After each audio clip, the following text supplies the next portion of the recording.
Welcome to Season 3 of Pod Practice with Team USA player Quinn, Team USA Grandmaster player Mikey Lunn, and myself, Alex Atkins.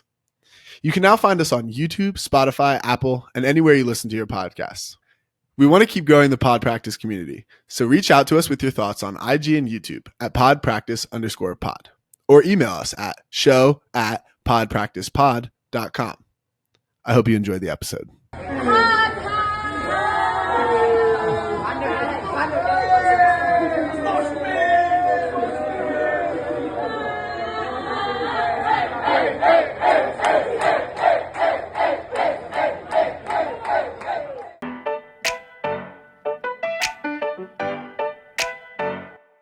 All right, we're back.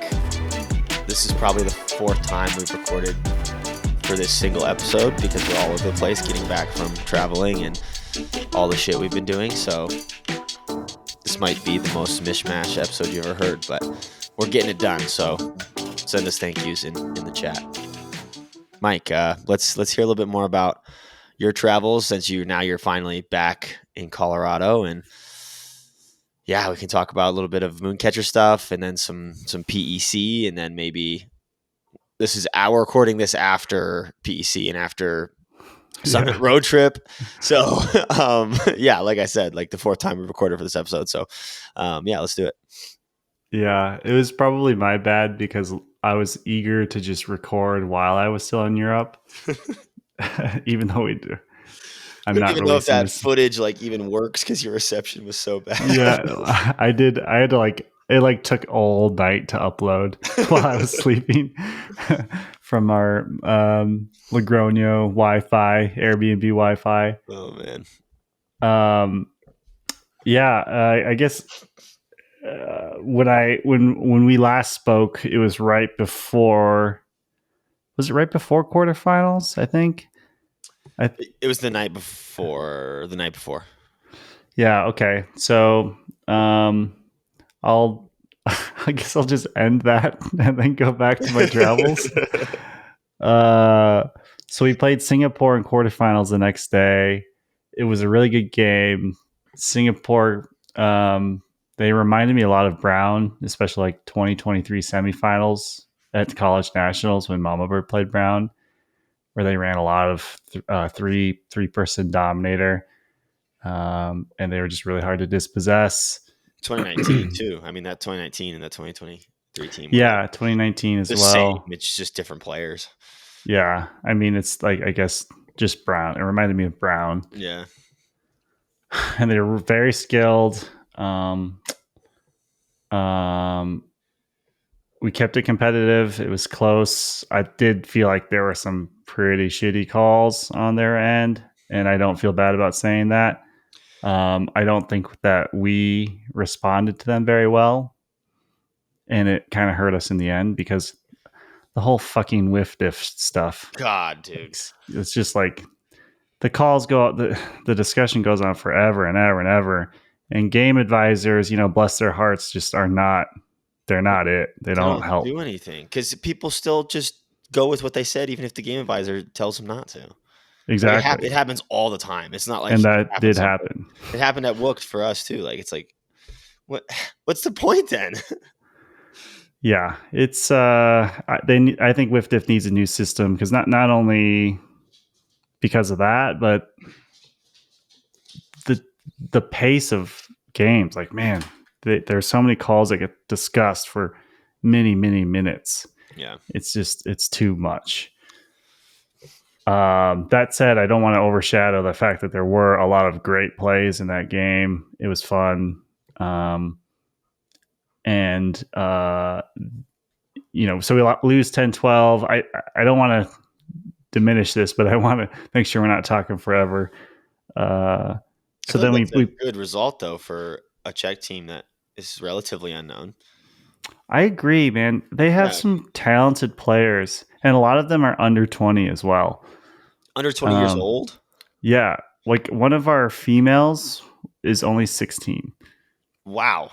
It was crazy. They're really good. Interesting.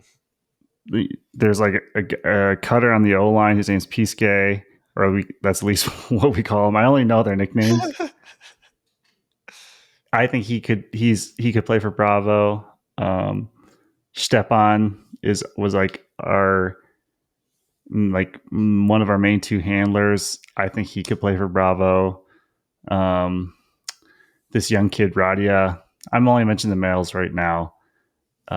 He's too young and raw in my opinion, but he's an extremely talented handler, and he's big. He's like 6'3" maybe.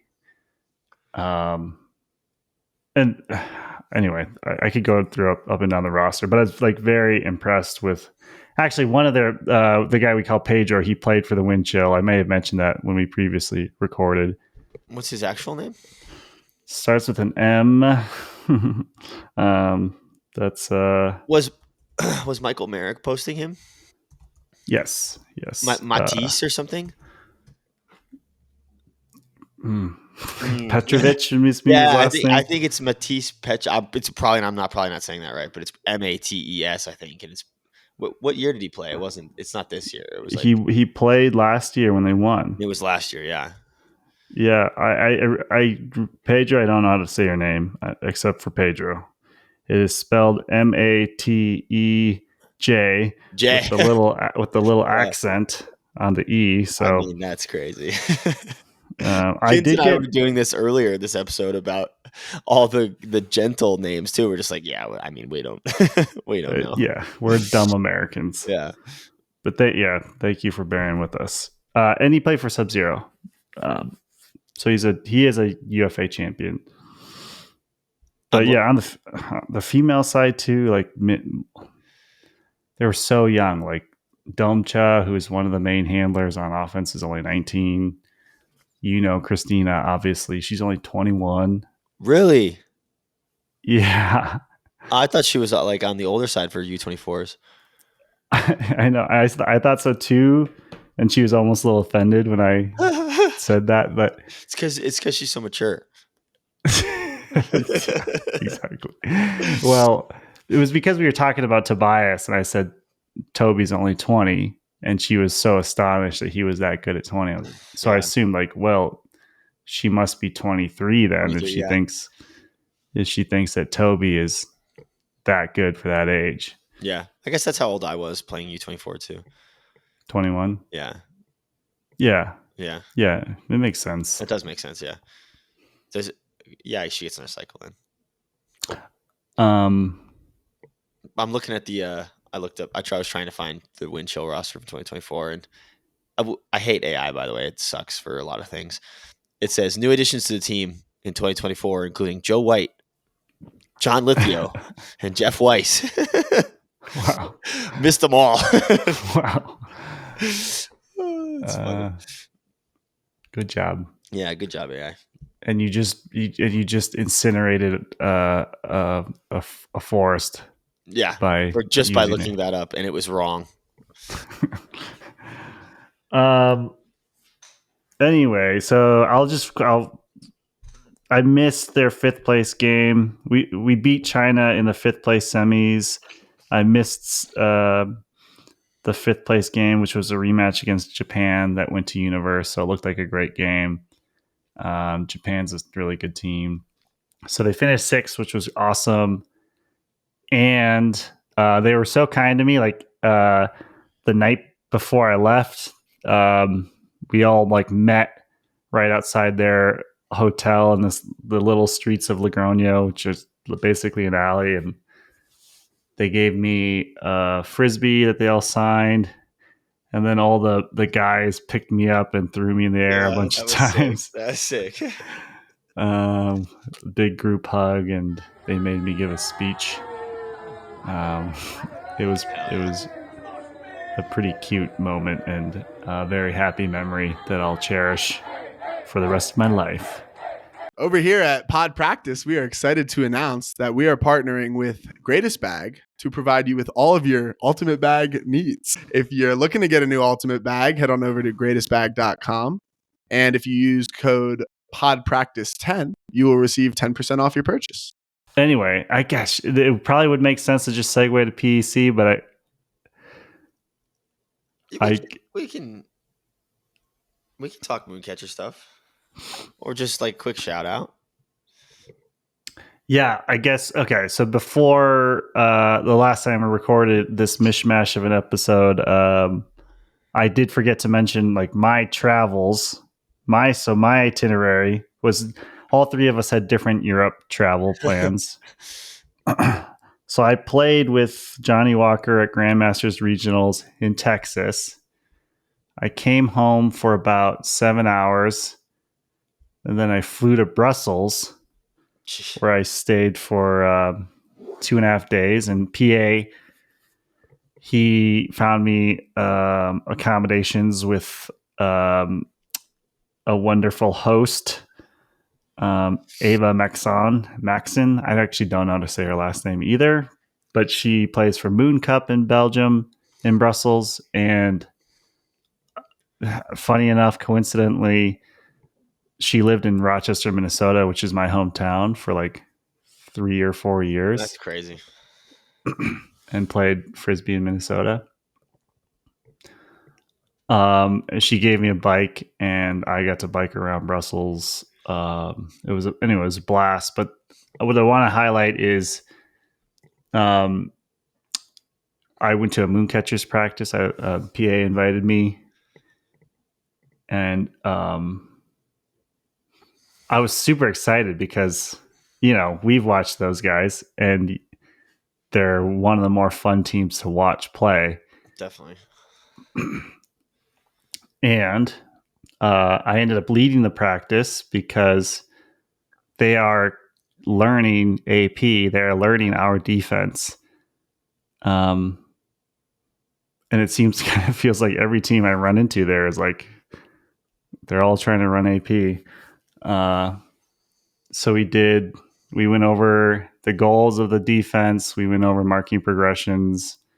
We did some 2v2 stuff, focusing on pre-positioning in what we call the bakery and those roles. It went over so. It's tough, like when people have different baselines. Like, Yeah. I definitely got the usual gotcha questions about how difficult it is to do these things. And it's true. Like the way we play defense and position our bodies is you're just protecting a different space. You're like they're like, but I'm so used to standing on this side of a person because we're supposed to stop the trap side. I'm like, well, stop.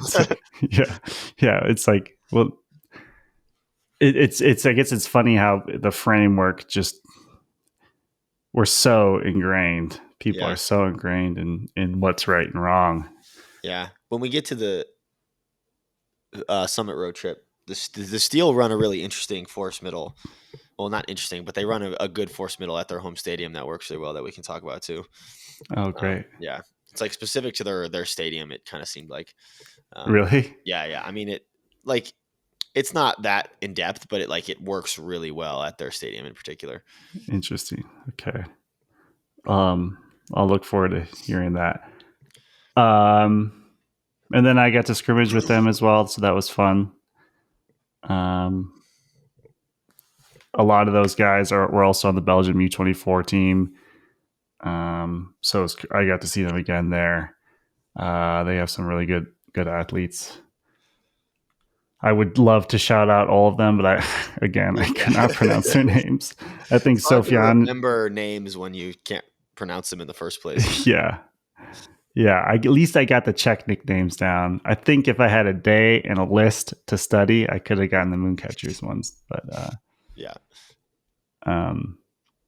It is interesting to feel the style of play. Like it feels definitely more pickup style to me. Yeah. And you know how we talked about you at London and how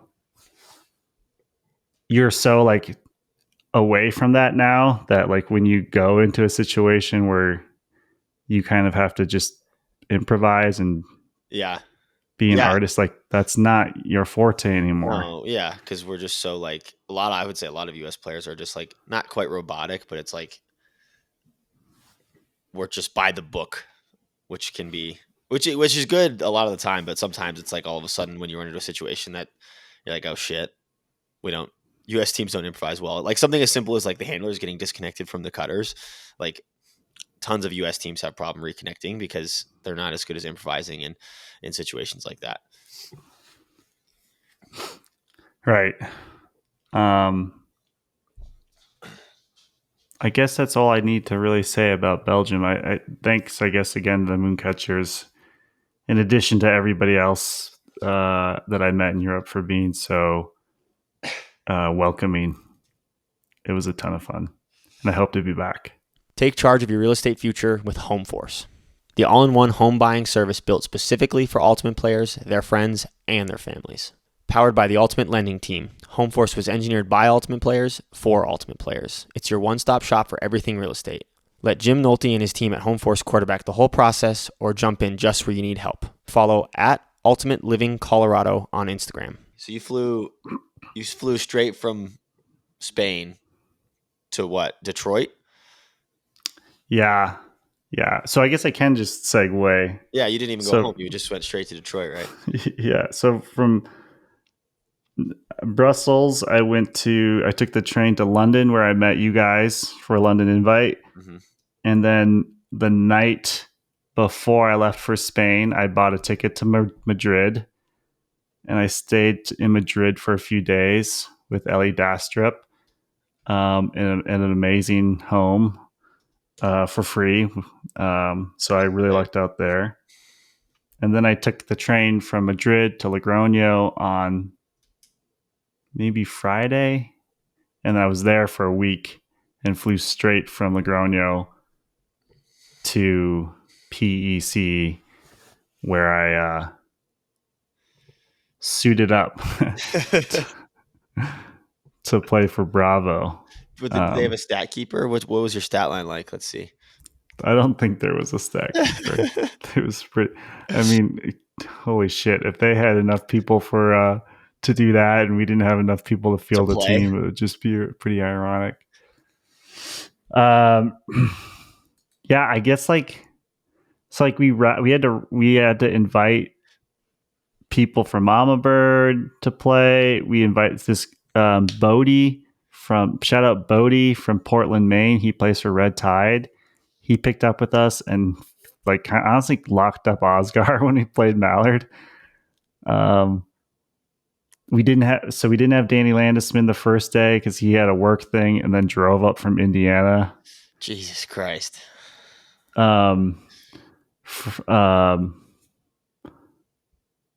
We were at one point by the end of Saturday playing with 9 guys, me being one of them. God, I don't know how many rostered guys we had. It was definitely less than a full. It was like line. 5. It was literally like 5. Something like between 5 and 8, I think. Let's see, 1. I mean, we have people on there that didn't even go. Yeah, oh yeah, we had. Yeah, because so USA Ultimate has this like 20 player minimum for you to attend the roster or attend the tournament. So we just had to have guys sign up for that they were going, even though they could not make it. And I guess I'm outing us there, but whatever. Fucking fine us, I guess. Yeah. I don't know. How could you fine your employer? That'd be crazy. Yeah, Ring was in a very similar situation. I think they had a lot of guys go from there straight to Flyers, though, didn't they? Or the opposite, something like that. Because I swear they like had a group of like 6 people that went straight to Flyers. I would guess it was the opposite because they had more people Sunday, from what I understand. Oh, I don't know. Anyway, competitive integrity. You'll hear us say that a lot because, yeah, USA Ultimate really. And what I learned, we ran into some truck stop guys getting food after Saturday games, and I'll give you the quick rundown of games in a second, but they had a full roster, but they were also very upset about the situation. They were talking to us like, do you just want to set up our own thing next year? Like, should we just make our own club division and Yes. invite the teams and have our own series and everything? And I was like, yes, I do. Like, this is, I feel like USA Ultimate just isn't, they're not, they don't, I feel like they prioritize what they think. Like, it's like a, to me, it's like a power thing. Maybe that's a bad way to phrase it. It's like a control thing over like what is actually good for teams and players. Yeah. I mean, I don't even give enough credit to have a list of priorities, to be honest.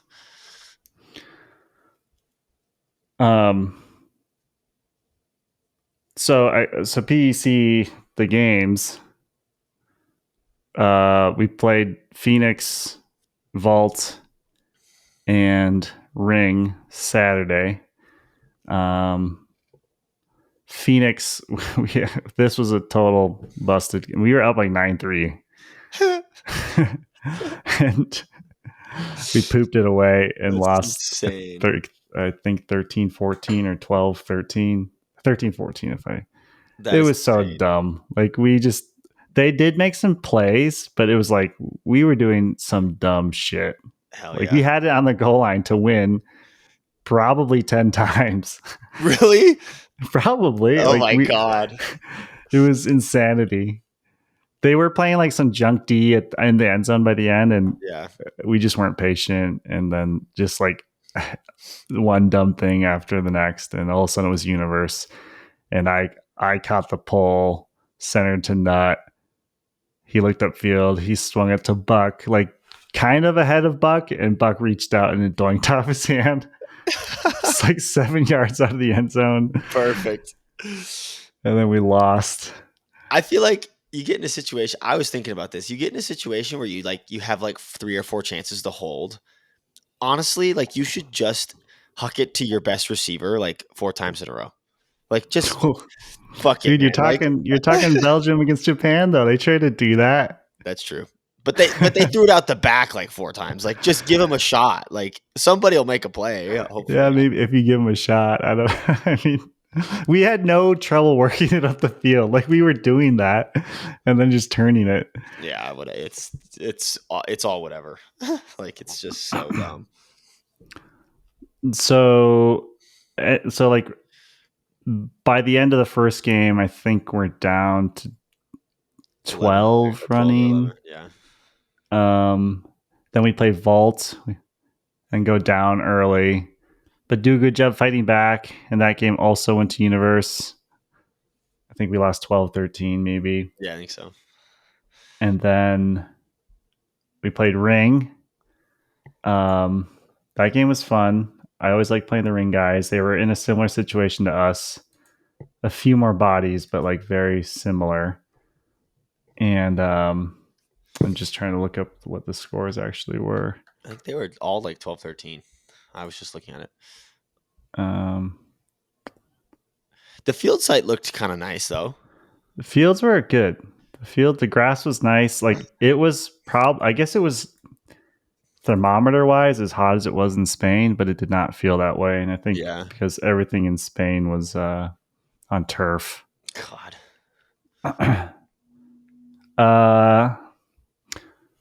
I skied a dude in the Ring game. That felt good. Did you? Yeah. Like some 12-year-old they had to pick up. Yeah.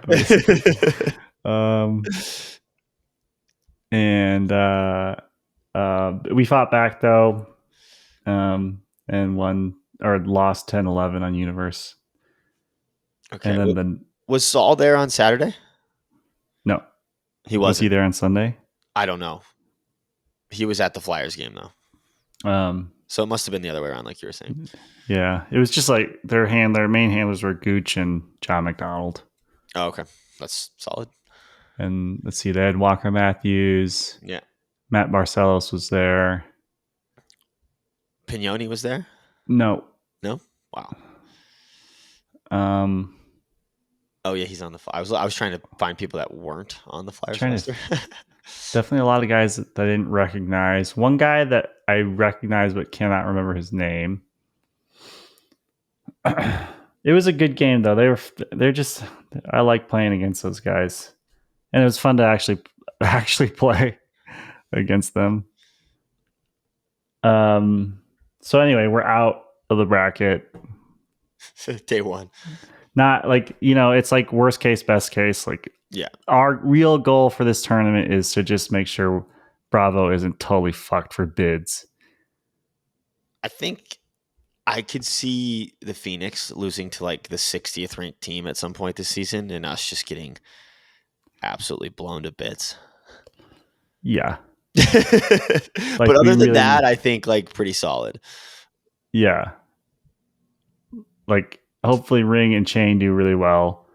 Chain, we played in the morning on Sunday. Another universe point loss. Yeah, we did go down. We went down again. How was their roster? Were they pretty? I had a nice block in that game, by the way. Oh, really? Yeah, and so I ran a lot of Dominator early in the game. Their roster was okay. They had Brett was there, Kenny was there, Simon Dastrup was there, Hayden was there, so Adam Miller was there, Ryan Flick was there. They must have just went from the hustle game then on Friday night or Saturday or whatever. Yeah, I don't know. They had good players there. They also were, definitely far from full strength. Yeah. But that game we actually had two really good chances to take the lead near the end. So it was kind of a sad one to lose, but at least it was Universe. We'll take the Universe loss, I guess, and root for Chain for the rest of the season. And then we played Sprout. They have some good old players, almost my generation. Really? Like Rusty Ingoldsmith. Oh, sure, yeah. And Evange. Some like really good old players. Yeah. We squeaked that one out 12-11, and then we played Mallard. That's 5 universe point games in a row, by the way. If people were keeping track of that, and 4 losses. Yeah, and we're hitting the time cap in all of it. So we're literally maxing out the amount of time we're playing. And by the end of I should mention, by the end of the Ring game, we had 9 guys running. And I am not kidding. Both sides were cramping, so it was like more than 1 injury per point. Competitive integrity. Oh my USA God. Ultimate. It sucks. If I didn't clarify, that's USA Ultimate believes that us and all these bare bones skeleton squads are good for competitive integrity. Well, but it's not a skeleton squad because they make you take 20. Yeah. You're right.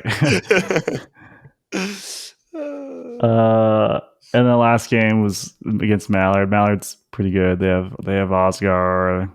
They have Simon. What's his last name? Perinelli? I don't know. Nick Simonelli. Not Nick Simonelli. Yeah. Okay, cool. Old sub guy. Klain. Chartok? No, Josh Klain. Oh, he wasn't not there. I think I've heard he was on that team last year, right? I've heard that Chartok is still playing the series, and I've heard that Jack Williams also made. I also heard that rumor, which would be kind of sick. Yeah, that'd be cool. They've got their hands full making the playoffs over there, and for the Empire though. I cannot believe we've clinched playoffs, by the way. But sick, dude. Yeah, thank God. We'll get to that in a second. I'll wrap it up. 14-12 over Mallard. It was another fun game. I skied another dude, definitely a fucking young dude though. Another 12-year-old. Mike skied 2 12-year-olds. The other guy was kind of big. This guy was like backside, frontside, and I skied them both. But they also had a Grandmasters player on their team, Mike Peterson, who I'll be seeing at Grandmasters Nationals in a couple weeks. Shout out Mike. He and I have played together a lot, or against each other a lot. But yeah, it was a fun weekend. again, Bodie did a really good job on Osgar. So shout out you, Bodie. Yeah, and we had 11 guys running Sunday. That's crazy. Support Pod Practice by visiting our coffee page. Donate and we'll send you a sticker. You can also support the pod by visiting the Be Ultimate Pod Practice store. And while we were at PEC, the reason why we were so shorthanded was because you and the rest of our roster was on a summit road trip in the Northwest. Yeah. Playing Seattle and then Portland. Yeah. Speaking of universe point games. God, dude. Yeah.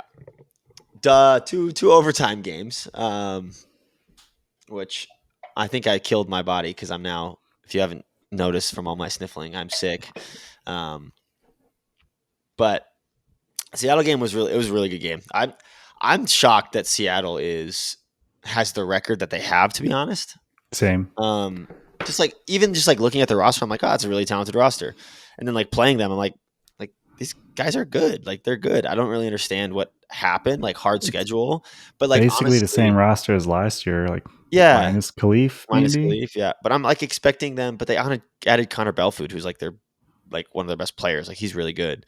He had a couple throwing errors, but like super athletic. Like me and Kuhlman were just getting skied repeatedly by Jack Brown and Connor Belfield. I swear to God, like it was crazy. But yeah, like I'm surprised. Like they had a hard schedule, but like I'm surprised they didn't like squeak a couple of those hard games out. To be honest, just like they're good, and their new stadium's really cool. Oh, it was new? I didn't realize that. Yeah. The other stadium's getting redone, so they're in this one for like 2 or 3 Memorial. years. Like that, yeah.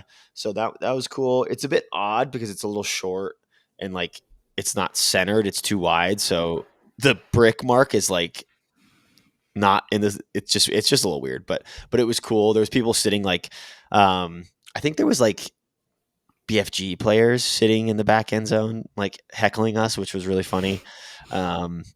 They were like really creative in the first half, and then the second half they were just like terrible at it. Like it got just bad, which was pretty funny.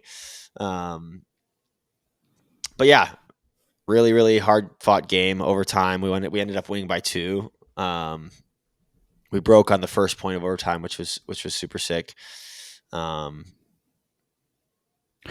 Yeah, I was watching it in the airport, and it was 8-8 when I started watching it, and going to the second quarter, and we just started. We looked so bad when I was watching, except for Nandez Callahan. Wow, yeah, that was crazy. But in my head, I thought it was like the third quarter, and when I saw that it was in overtime, I was so confused that we were able to make a comeback, but like so stoked. I mean, the first quarter ended 8-8. The first quarter was 8-8. There was 16 goals in the first quarter. That's insane. It was insane, dude. Yeah, I mean, it was rocky at some points for both teams, but I think like every UFA game I watch is like always like that for some reason. You rarely ever see a really clean UFA game, it seems like. But yeah, I played 33 points in that game somehow. Yeah, what? It was insane. So we didn't have 33-0 points, did we? No, I mean I probably came on for like 8 injury subs and played a couple D points and played every O point. So my body's feeling it today. The more I play the UFA, it's like the more I believe UFA games are like significantly harder than a day of a tournament. It's crazy. Wow, a whole day? It's harder than a whole day. Three club games. It's harder than 3 club games. The pace of it is it's like nonstop. A travel weekend is harder than any. Oh yeah, tournament. Yeah. The double is impossible. Obscene. It's obscene. It's crazy. Like it's so hard. But then we sleep in Seattle, drive up to Portland to play Portland. Sleepless in Seattle. No, Sleep in Seattle. I know it's a good movie. But we don't have a hotel in Portland, so we flew in on Thursday this time, which is unusual for us because flying in on Friday, we just suck that night. We could never play well, and we played well, so it worked. But we don't have a hotel room in Portland on Saturday for that reason because we can only get 2 nights. So we just like wait around till the game happens, and when we start warming up, everybody is absolutely like just decimated. I'm looking around and it's like this is gonna be a hard game. So don't watch that game. Nobody needs to watch that game. It was real ugly. End up going to overtime. So maybe watch like the last couple points. The last point, it's tied, and there's like a minute left, or like 40 seconds. Kuhlman like throws me this like shot up the line. Like I pretty much doink it. Like it's like a hard catch. I have to like toe the line, but I get both my hands on it and just drop it. They pick it up, throw an immediate turn, and it's tied. And there's like 10 seconds left after he throws. Oh this my turn. God! And we're running it up the field. Elliot and Nanda are just like dinking and dunking. I'm looking at them, but I can't see shit because the sun is just beaming me in the eyes. And apparently Elliot throws it to me and I don't even see it, but he travels. So the disc goes back to him because the refs didn't play advantage, which happened to us on a pick earlier in the game. So they got the disc back. So the disc goes back to Elliot. What? Yeah, because the refs they're dog shit and they're not playing advantage. So on the goal line, we get a block, but the ref calls pick. And it's like, nope, it's got to go back. So the same thing happens on that. Same thing happens on that travel. And then they're setting up they're trying to figure out the clock time for probably 2 minutes. First throw, Elliot throws it. Whiffed it. Yeah, Elliot throws it to Nanda. Nanda doinks it. No. Okay, I have to watch this. Yeah, but then it goes to overtime. We break them on the first point, and we end up squeaking it out. Holy shit, man! Yeah, we really could have lost that game. Yeah, we probably should have. Goodness. Yeah. What do you attribute? Like, I feel like in the UFA games we have a lot of mistakes where it's just like it's sort of, I guess, situational, for lack of a better word. Like UFA situational. Yeah, or like clock, like understanding the clock, or just like. Yeah. Do you think it is like the clock affects your brain plus? No, I'm not. Don't think I'm not really thinking about it honestly that much. What about just the fact that you're sleep deprived and back to back? Do you think that leads to some of these I think so. Yeah, I think that leads to some of it. I think it's the stadium wind. I think it's the new disc a lot too. In this new Portland stadium, which is also really nice, and like shout out to that team and the owners. They did a really, really good job. Both of the teams did a really, really good job actually with like all that stuff. The production on the stream of the Portland game was pretty terrible, but that's whatever. In this Portland stadium, there's like a pretty solid cross breeze that is just unrelenting, and it goes from it's a baseball field. It's a turf baseball field. So it goes from an open spot, like it's open on the sideline it's coming from, into the stands. And on that sideline, the downwind sideline, it's so swirly and so awful that there was a lot of mistakes on that sideline. Like my doink was over there. Nanda's doink was over there. There's tons of mistakes on that sideline. Interesting. Because of the swirliness on that sideline in particular and the unrelenting wind towards it. I think it was just like coming in and hitting the wall and like going up and bouncing off basically. But they run a forced middle and they like let you go over to that sideline. They basically just like don't even challenge it. It's pretty crazy. And it works. Like it worked. Wow. I don't know if Timmy Person's their coach. I don't know if they're doing it on purpose, but they're running like a forced middle with like a little bit of a flatter mark to try and get it to go to that side. And then when it goes over there, that's when they're getting their blocks or the mistakes are happening and stuff like that. Wow. I It was wonder. hell. It Did was you hell. talk to any of them about it? No, they were honestly, some of them were kind of being little douchebags, like talking shit and like spiking it on us, and like one of them pushed Seth over after scoring. Yeah. Overall, really proud of the team, how the team played this weekend. That Steel game was really, really difficult. It was really hard. It was absolute hell, man. It was awful. But gutted it out. 2 gutsy wins. I feel like in the UFA, like no win is guaranteed, as you can tell from all the divisions. Like you got to come in and play well, especially on road trips. Like you just have to. It doesn't matter who you're playing. And we did it. We clinched playoffs. Now we got to kind of fight for a home playoff, which is pretty cool. Yeah. If we win out, we get it. There's some other ways we get it too, but we'll see. So how many undefeated teams are there? Boston, Chicago? I think just Boston and Chicago. East is just crazy. The But East Boston is insane. undefeated in that division. Yeah. Yeah. I by the way, I ran into Tanner Johnson. Yeah. Shout out Tokay Super Team Tanner Johnson. Tanner Johnson Go.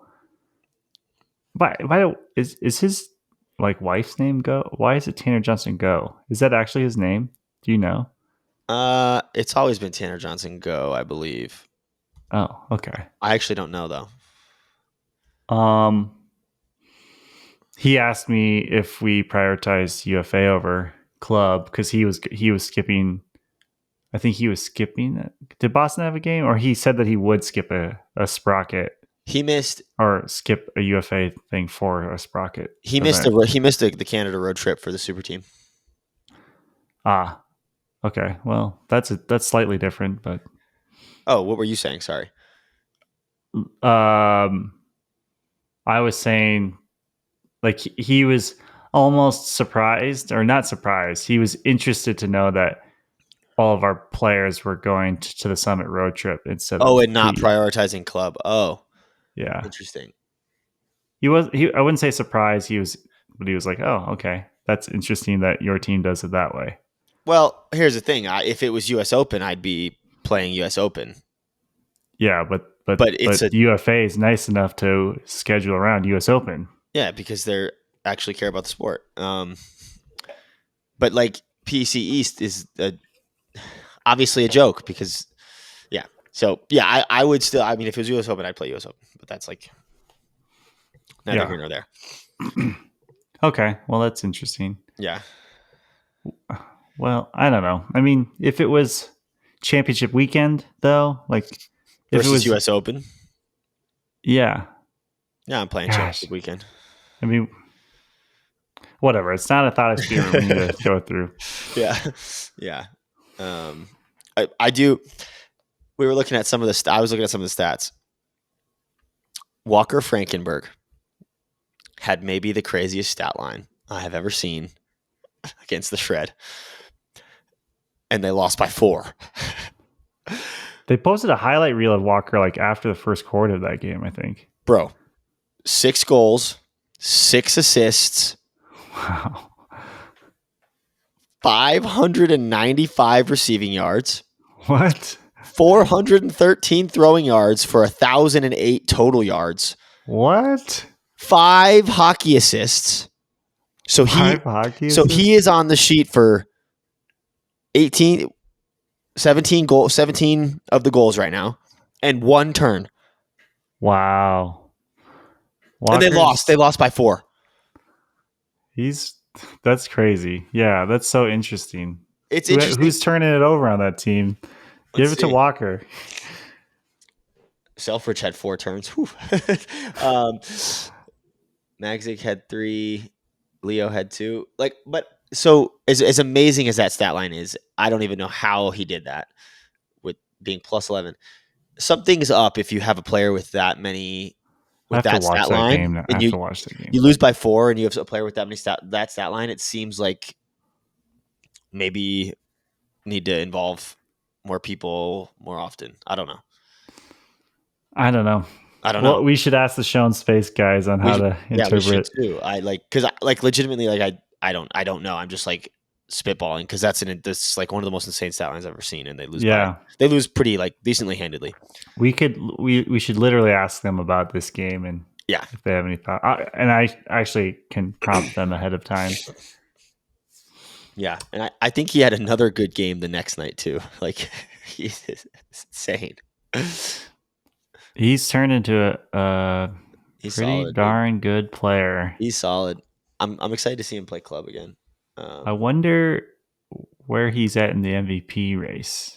I mean, he was plus 21 this weekend, so yeah, that's good. Definitely good. What was their second game? Was it Vegas? San Diego. Oh, okay. They won. They're good. They won. He had 6 assists, 3 goals, 2 blocks. Damn. 300 yards and 1 turn. Damn. But like they beat like San Diego's good and they beat him by 5. San Diego is missing KJ, Koo, and Khalif. But they beat him by 5 and he's only got 360 yards. So like I don't know. Like the yards thing, I swear to God, there's got to be a bug somewhere. Is the fact that Toby that one game had, what was it, like 700 or 800 throwing yards? 740 or something like that. Insane. Like he had a great game for sure, but didn't feel like that. It didn't feel like he had that many throwing yards. But then he had like 75 touches, and I didn't realize he had 75 touches either. So yeah, so it adds up. Yeah. No, it's interesting too. I've about 10 yards per completion. Yeah, I mean, like about my game. It's funny. I can't. It's not that I can't, but I don't put together a game like Walker's first one because it's insane. But like in a vacuum, I don't put together high plus or like goal assist games that I have a ton of yards on too. All my like higher yardage games are lower goal assist games. It's interesting. Like I had, I think 6 and 6 or something against Seattle too. Maybe not that many. Let me check. Let's see. 6 and 3, so not even close to 6 and 6, but and then like almost 500 yards. And 6 hockey assists. God damn it. I don't know, man. And then in the steal game, I had like 3 and 2, but I had like 700 yards. So I don't know. I don't know. That probably doesn't mean anything. You don't think so? I think it's because like I'm affecting the game from like the our goal line to like their like 30 a lot. But then like if we flow into the end zone, I'm not like catching up to the play and we're scoring before I'm into the play. You know what I mean? It's kind of like Toby when he had 1,000 yards. Like he didn't have that many goals and assists. Like he had a lot of. I could understand how you would have a lot of throwing yards, not a lot of assists, but a lot of hockey assists. Yeah, I don't know. It's just something I've been thinking about. It's not like I'm reading into it or anything like that, but it's curious. Yeah. I don't know what to think about it. Yeah. All right. So what else from the weekend anything good to mention? Well, after the Portland game, we went out to the bar for a bit. And by a bit, I mean till like 2. Because our flight was at 5:30 and we didn't have a hotel room. Then we went to the airport. I slept on the floor for about an hour. Got on the flight at 5. I was in my house at like 9 the next morning. 9:30. Took a nap. Had all you can eat sushi that night. There's a place by us, and it's like not the most amazing sushi, but it's pretty good. I ate like 55 pieces of sushi. Went to sleep, and now I woke up sick this morning. So yeah, who would have thought? Who would have thought? Sleep deprivation, sleeping on the floor. I'm literally like, there was germs crawling all over me while I was on the airport floor, and that's why I'm sick. Yeah, and I think before we started recording, I am astonished that I have not gotten sick. Knock on being wood. On the road for 3 weeks. Oh. Wow. Vegas is minus 100. I saw that. Sorry, I'm just okay. I saw that, and Seattle's +6 at 3-7. Yeah, Philly's -4, and they're still 5-4. It's crazy. Don't make sense. Yeah, I mean, it's about who you play, I guess. Your strength of schedule. I guess. Very interesting. I did have one more question, and that is, I'm just seeing how long we've been recording. I thought 15 minutes. Yeah, whatever. Do you think we are do you think we're just a bad road team? It's not even just the second game that we play poorly. It's the first game we play poorly. Yeah, I think, or not up to our. Yeah, I think it's hard to play on the road. I think we are below average. Yeah, but I think the average is pretty low. I don't think there's many teams that are like good at going on the road in UFA. It's so difficult. Like for us, the combination like of the travel, and usually we're traveling to a different altitude. I think that's a huge thing in the UFA. Like a lot of our turns, our early turns, or just a lot of our turns this weekend were like long lateral passes. And I think the playing at sea level with the new disc is a big thing, but we were bad, road trip teams before, but like playing at sea level is a big deal in the UFA, I think, versus playing in Colorado. But yeah, I'd say we are below average for sure. Those are interesting things to think about. But I think like we're always like, well, it's just an excuse, the disc and in altitude and all that. And I'm like, yeah, but I think it's like really, really, really valid to be honest. Like it's a valid reason to not be used to that, or to perform poorly or less than your standard. Definitely. And we were better hucking this weekend at sea level, so that's promising. But we didn't throw a lot of hucks though, so it's like maybe, yeah, it's interesting. Huh? Like we threw 7 hucks against Seattle, and 3 of them were me. So I threw more than 50% of our hucks. Like, well, yeah, I mean, without Toby here, yeah, and Noah playing D. Not that Noah's a guy we like shooting a lot, but he does have a big, especially the backhand. Yeah. I suppose Elliott can kind of launch it. Yeah, it was pretty clear that Seattle had figured out how to throw the disc better at sea level. They had a couple hucks off of the pole to Jack and to Garrett and to Connor Belfield too, I think, where they were like even with their defender when they were running deep, but they would just throw it and just let the offender just like win like kind of a foot race, but they have like a little bit of a head. They're like one step ahead, plus they know it's coming, so they just like get 2 steps and they just run onto it. But they would throw it when the defender was tightly covering them, and it would just sit for them. Where like those throws in Colorado with that disc, all of them would have been down, and I think they completed like 4 or 5 of them. But all of those would have been way too far in Colorado. You like think a couple so? of them, a couple of them were like layouts. Like 2 of them were like layouts. 3 of them were like full speed clap catches. Like they all would have been turns at Colorado. It's a weird thing to me, because is it also just a bad decision, or are they throwing into a matchup? I think they were doing it on purpose. I'm pretty sure it looked pretty intentional. It was interesting because they were throwing it to like Noah's guy too. Like it wasn't a matchup thing. Oh, yeah.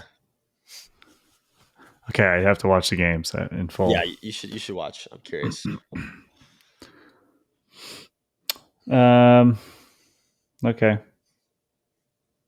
I guess I'll try to get this out quickly. Cool. And we